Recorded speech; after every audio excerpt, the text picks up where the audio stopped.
Good evening, and tonight we are going to be hosting an IG Live session with the designers of I Want the Missing Piece and Mashizan Official. You must know by now that the reason why we are holding these IG Live session conversations is so that everybody can meet the designers whose brands will be going up to Paris in October. That's right, 12 Singaporean brands will be meeting in Paris in order to show Singapore off to the world. Hello there. Oh my goodness, look at you. I got my cup of coffee. And I've got clients and friends in Paris who are so looking forward to be able to get hold of your stuff as well. So looking forward to seeing I Want the Missing Piece in Paris. Yay.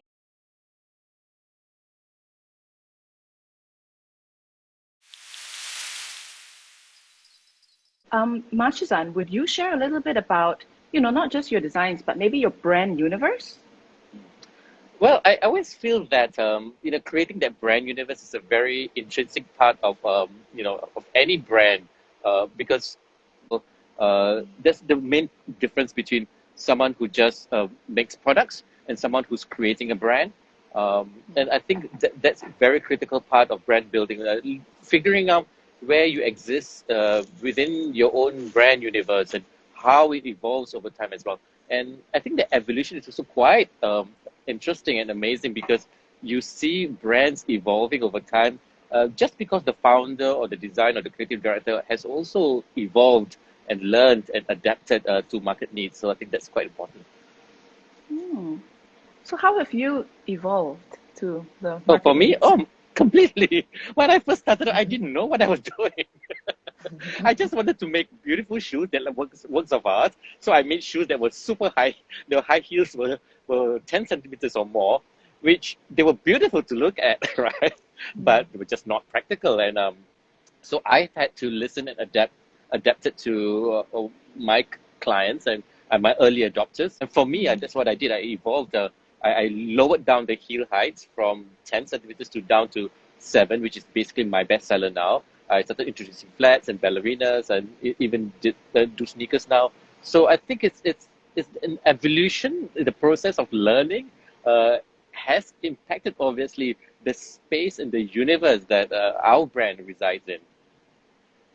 I love that. I'm hearing that you have to be humble and to take feedback and to listen well to what people are saying in order for your brand to grow.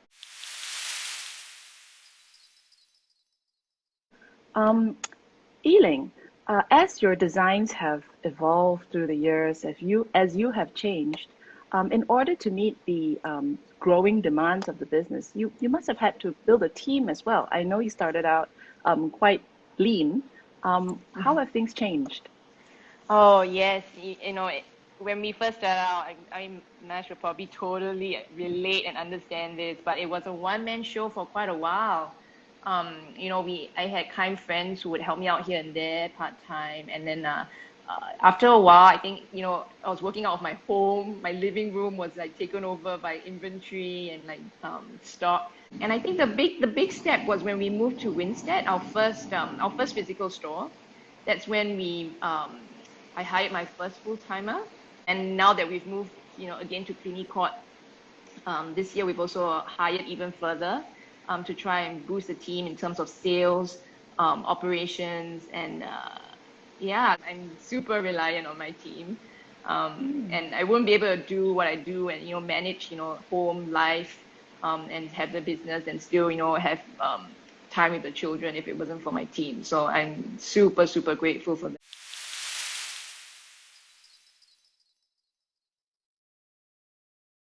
I'm sure, Eling, you agree with me that it can be quite a lonely world Yeah, as for a sure, designer for because sure. Yeah. you're in your own bubble and you're doing your own thing, but you don't Yeah. realize that you're part of an ecosystem that's much larger than one brand. So it's really kind of important to sort of tap into that ecosystem and that yeah. Yeah, for sure. In fact, we just over the weekend we had a nice tea with Jolene from K Sisters and also from Eugenia with North Spark. And we were just chatting how it's nice just as business owners, as small business owners, to meet up just to chat, because there are a lot of things that go on in the business that only other fellow business owners would understand. And it's a lot of things also that go on that you may not be able to share with your team. But these friends who are also own their own businesses can understand. So definitely that network and that support group is everything actually, yeah. True. Yeah. It's quite important to, sort of bounce off ideas with other people who are empathetic as well. And you're Yeah. right. Having that network and support group from other small business owners is so helpful. Mashizan, of course, dialing in from New York, and the sounds of New York coming through earlier on. Ta-da! Oh I'm in the my financial goodness. district, so Emergency the view is sirens. spectacular. Let me give you guys a quick view of the city. Wow, it's amazing.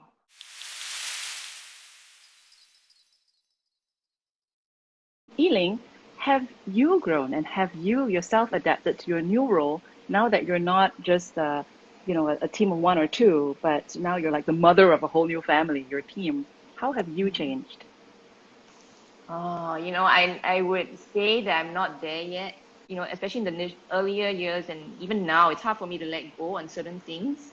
But I think it comes to a point where you just have to, and sometimes it's done better when you do let things go. So I've evolved to learn to not be such a control freak a little bit. It's hard when you're the designer. It's so hard. I mean, yeah, you're the designer, then you're also, and a lot of the people that I work with are also friends. So to me, that is, first and foremost, the most important thing.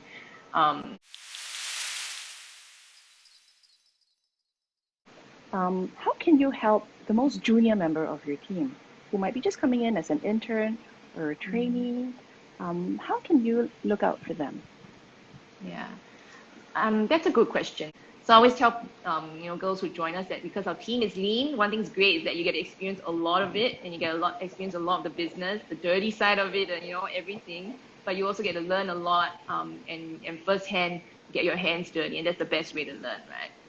So I think setting expectations from the beginning is also important, so they don't think that I'm going to join this big fashion business and it's all glamour. I think set expectations from the start. Mental health in the team and is really, really important, and it's something that is we value greatly. So that's how I really, really want to run the business, is that the whole team is a family and you can talk to us anytime. Yeah. Business is one thing, but it's the people that really make the business. Yeah. I think, and understanding that humanity, I think it's critical for any leader sort of spearhead the movement that he or she wants to inculcate. That's true. Actually, Mashizan. that's one of the biggest lessons I've learned actually so far in the business, is that the business, really being a business owner, running a business, running a team, is really all about relationships with your team and with your suppliers even, and people customers that you meet. And I think one of the things that I'm most proud of about the missing piece is that I do think that we give very good customer service, and the people who are serving you really genuinely want to get to know you and find out about you. So I do think that so much of it is about relationship. Yes, so true. I'm Go curious ahead. to ask Ealing something actually. Who who would you say has been instrumental in shaping you as a leader, as a business leader? Is there a particular person who has really inspired you or really shaped and molded you to be the leader you are? Wow, Mash, you should have given me some warning about this kind of question. I'm journalist trained, so I ask tough questions. Is there someone? My parents have also my dad has grown up to be a leader in his department, and they've always inculcated in us that the way we run things and the way we run our business and the way we treat people is what matters the most. So, and I also just think that a lot of it is got to do with my faith. So I'm Christian, and I do want to run a business that is reflective of my faith. And so every decision that we make, as a team or as a business owner, I try to, make sure that it comes back down to what I truly believe in and what I am passionate about and what is at the crux of it. Yeah. That's lovely. Thanks for sharing.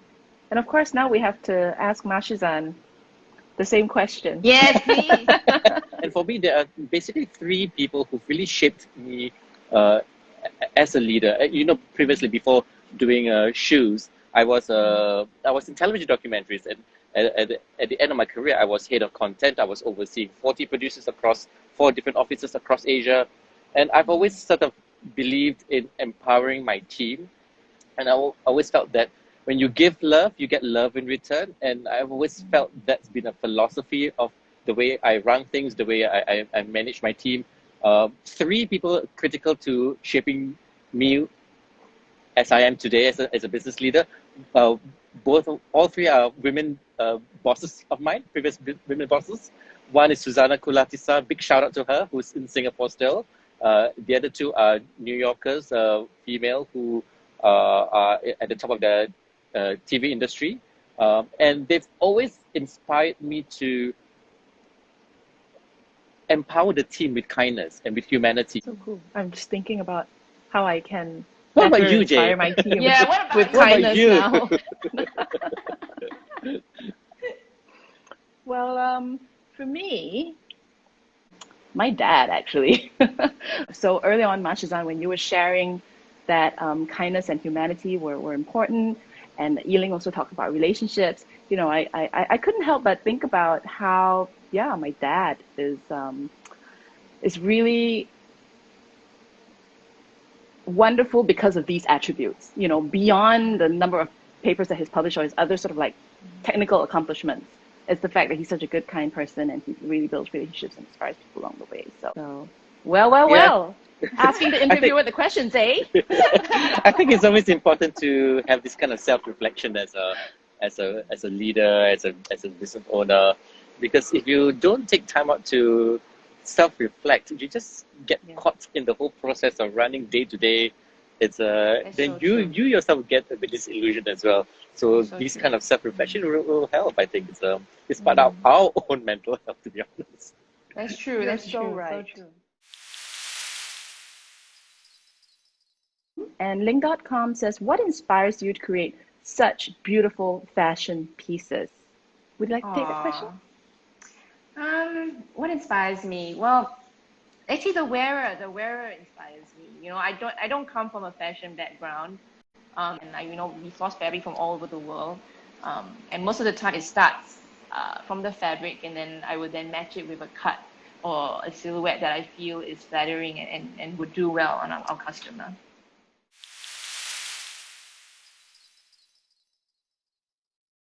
That's great. There was another comment for you as well from Onyata Effendi herself, the designer of Baju by Onyata. She says, Ealing, your TikToks are amazing. Onyeta, you could totally do it too, man. You can do loads of TikToks. Make sure you do loads of TikToks when you're in Paris, and with Mash, you can do them together with Mash. That'd be great. We'll do a dance. Yeah, totally. You guys could totally rock it. You guys. I'm up for it, Onyata. Are you? She is. I'm sure she would be.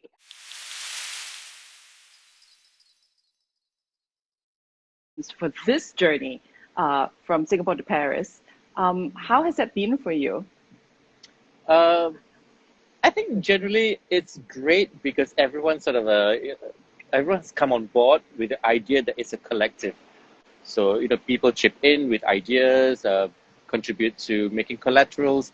Ealing's fantastic digital team came up with a sign.